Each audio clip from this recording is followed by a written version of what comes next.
Ash Ketchum, the main protagonist of the Pokemon anime, has had a lot of adventures, and I mean a lot. But having a lifelong journey doesn't come without its fair share of people to meet, friends and foes alike. Today, we'll be focusing on the latter. Ash has a long list of rivals from the series, some of them being as timeless as Gary Oak, as ruthless as Paul, and as annoying as Barry. This is one fact about every one of Ash's rivals, starting with Sawyer is mostly popular for the amazing match that he had with Ash in the Kalos semifinals, showcasing where the animation of Pokemon has come. But there's something interesting about Sawyer. You notice something strange about his voice?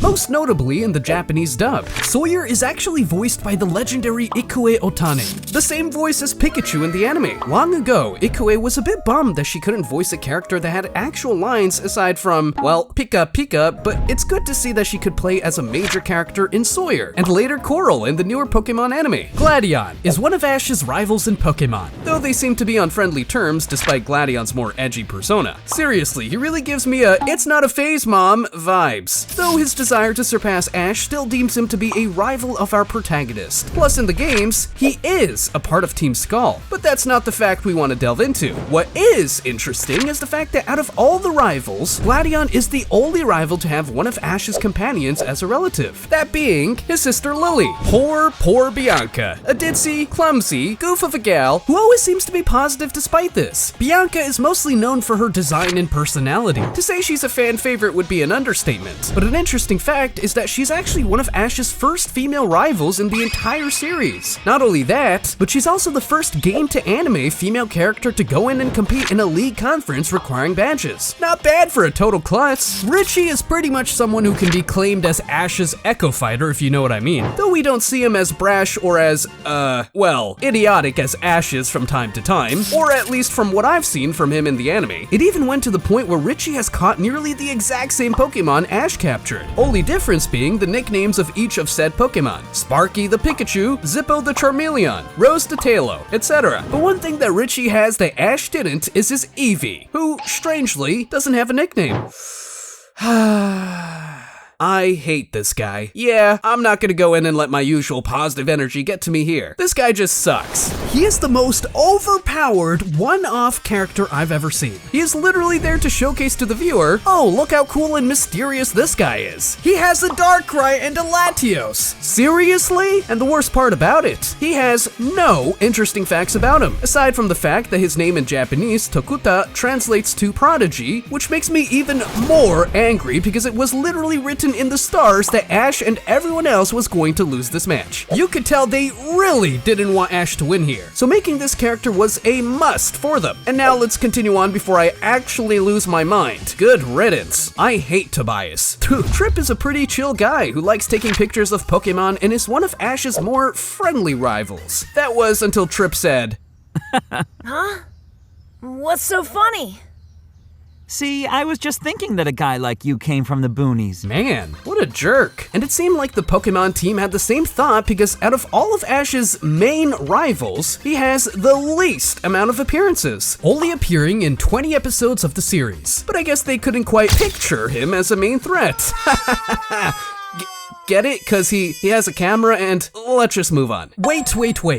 B? As in gym leader B? Well, hot dog. That is her. I guess I should just get to the point. B is a gym leader who trains in Galar Karate, having a love for Pokemon battles and having the same goals as Ash. But the crazy part about all of this is that she is the first ever main rival who is female and is also a gym leader. Now we know Ash has gym leader companions in Misty and Brock, but to have a full-on rival as well? Very cool. Kiawe is a pretty decent fellow and a friendly rival to Ash. He's a fire-type trainer who has a real fiery personality to boot. Though I gotta say, there's a lot to talk about with Kiawe when it comes to his many firsts in the series. But I'll just go and talk about the fact that he was the first major male character to have gotten a Z-Ring and Z-Crystal, which is a pretty big deal. He beat Ash to become Pokemon champion in Hoenn. He has a Donphan and a Sceptile, which are both Pokemon Ash later has in the series. That's it. Next, Morrison is a character who battles in the Pokemon Hoenn tournament, dressed like a samurai Samurai, he's one of the more comedy one-off characters from the OG series. But interestingly enough, in the Japanese and English dub, this trainer shares the voice actor of Son Goku, voiced by Sean Schemmel in English, and Masako Nozawa in Japanese. Looks like both he and Goku do have the same appetite. But this is ridiculous. Hao is pretty much a kind-hearted kid, a rival to Ash, but very much on the friendly side. Not a lot of really interesting things to say about Hao, but I guess to try to be fair, I'll say that in the games his first chosen Pokemon is at its middle evolved stage at level 16, despite the fact that they don't really go up until level 17. So there's that. Sorry, Hao. Tierno is a pal and rival to Ash, albeit a very friendly one, but he does have a few things going on for him, making it to the semifinals of the Lumiose Conference, though he had lost to Sawyer. The one fact I can say about this poor guy is that he had a huge crush on Serena when meeting her. Sadly, she did not reciprocate these feelings. Kind of a bummer to say. Sorry, pal. Next we go to Steven. Stefan? Wait, hold on. Oh, Stefan! That's it. Now, you're probably wondering why I got his name wrong so many times. Well, it was an ongoing gag for the Pokemon Black and White anime for quite some time, but was thankfully retired. Sorry about that, Stefaroth? Oh, whatever. Ugh. Now this is a name I wish to forget. Barry is a guy who's pretty much the sometimes friendly, mostly aggravating annoyance of a rival to Ash. Dawn knew him all the way back when they were in Twin Leaf, but apparently Barry doesn't remember her. Okay. Whereas Tobias is hated by me for how insanely OP he was, this guy is hated by me because of how annoying he is. Threatening people with fines, being an all-around nuisance, he just drives me crazy. Okay. Just talk about his one fact. The fact about this guy is that, like Gary Oak, has a fully water starter as his ace, just like in the games. There, done. Moving on. Hate you, Barry. Now, I was pretty much thinking about this guy from the I Choose You movie. Would he be canon? Well, I mean, there's so little information about some of these other rivals, I kinda had to, right? I don't want to offend all those Tyson fans out there. Anyway, Cross is the central antagonist in the I Choose You movie, abandoning his Charmander only for Ash to come in and take him, thus completely eliminating the very British Damien from the picture. You remember Damien, right? Called Charmander, cause, you know, British? Anyway, that's pretty much created an alternate timeline in the Pokemon mythos. Yeah, that's his fun fact. Alright, sorry Cross, that's all the time we got. Thank you. Cameron means well, but he tends to make loads of mistakes. Thinking that you need 7 badges to get to the Pokemon League, thinking that you only need 5 Pokemon for a full battle when you need 6. Though he isn't completely useless in battle. In fact, there's a possibility that he had caught a 6th Pokemon, as in the battle he had with Virgil, the dark outline of a Watchog could be seen, meaning that it might be a 6th Pokemon, though we never see it. Weird. Gary, he's our man. If he can't do it, I mean, I'm sure someone else could. Oh, crud, I ruined the thing.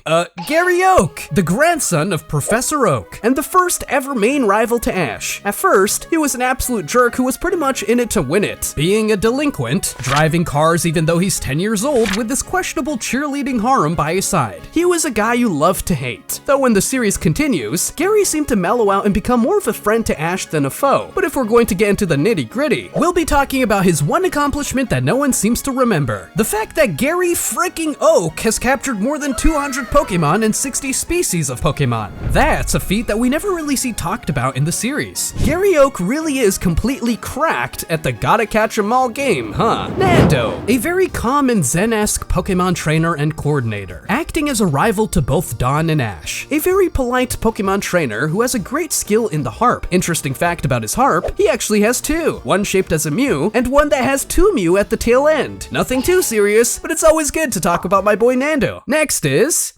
sheesh! Ugh. Seriously, Conway? Yeah, this is Conway. Though he may not look it, he's a great trainer who knows how to utilize and analyze the battle. He has a pretty creepy way of coming into scenes, though he isn't necessarily creepy or anything to make you want to call the cops. He's just unique in that way, you know? He's supposedly based on the super nerd class on the Pokemon games, but it's not really known if that's true or not. Man, the only fact we found is that he may be based on a class filled with turbo nerds? What a bust. Okay, so you know how I hate Barry for being absolutely annoying and Tobias for being an overpowered, unworthy jerk? Alon is far worse. I hate this man due to the fact that he cheated to get where he was in the finals. And the fact that he not only beat Ash in the finals, but was the only main main rival in the entire series to never have Ash beat them is an absolute travesty. This wasn't a move for the writers to go in and pull a, we can't have Ash win, so let's make up some random guy to beat him. Alon was in the series for a while, had known Ash, and soon beat him to become champion. It hurts. You know what makes a good rival? Someone who challenges you. Someone who makes you think differently. Think about how you run things. Think about how your life is going, and makes you question everything. They can be your friend, but then again, they can be a jerk that needs to be taken down a peg too. If Alon is my least favorite rival, Paul is my favorite. He's ruthless, aggressive, an absolute cold-hearted monster, and he's only like 10, but he wants one thing: power. He will do anything in his power to be the best, even if it includes getting rid of his own Pokemon. But later in the future, when battling Ash and finally being beaten by Ash, he changed. Ash and Paul's rivalry is special because we saw a beginning, middle, and end to something that we didn't think we would get too invested in. But that wasn't the case. The fact that Paul is the only person who decides to be the only Sinnoh rival to come back spoke volumes. Paul truly is the greatest rival in the bunch, and nothing can tell me otherwise. Woo,